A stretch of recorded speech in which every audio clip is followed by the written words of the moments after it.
The Washington Bridge crosses the Seekonk River in Providence, Rhode Island. Thousands of cars cross over it every day.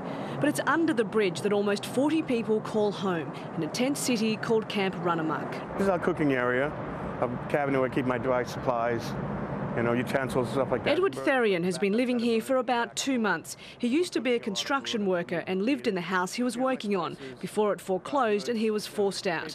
Edward's been in and out of shelters but is now settled at the tent city where he's the resident cook. This is our pasta in here, blueberries, oranges. He's also one of 4 committee members that run the place, along with an appointed chief.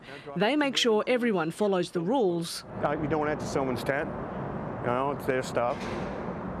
Clean up after yourself, keep the area clean, which you can see it is.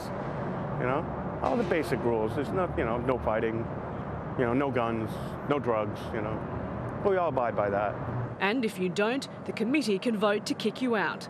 You don't have 10 people trying to tell you what you're supposed to be doing. If you disagree with it, bring it up to the committee, bring it up, say something, and we'll discuss it. But the future of Camp Runamuck is uncertain. The state is taking these homeless people to court. Rhode Island state officials say this tent city simply has to go. They argue it's unsafe and unhealthy, but they also say the people here are trespassing on state land. So if something happens to someone here, the government could be held responsible. Lawyers representing those living here argue the homeless have nowhere else to go. But in a recent court appearance, they agreed that everyone will leave the site by September 8. It's not just about sheltering people. It really is about moving them and transitioning them into more permanent housing solutions. The state says there's more than $6.5 million on the way from the US government's economic stimulus package, which will be used to build long-term housing for the homeless.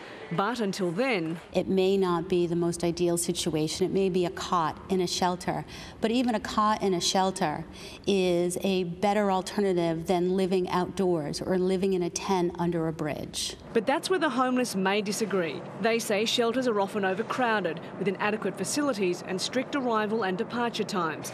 The other problem is many of them are already full. We usually have a problem with overcrowding in the colder months when people come in from the outside. So it's not as easy as just saying you need to walk in the door of a shelter and you'll get a place to stay. The people of Camp Runamuck are considering moving to city land in a bid to keep up the pressure on authorities to provide better accommodation. But with any such assistance a long way off, the communal way of life seems set to continue. Cath Turner, Jazeera, Providence, Rhode Island.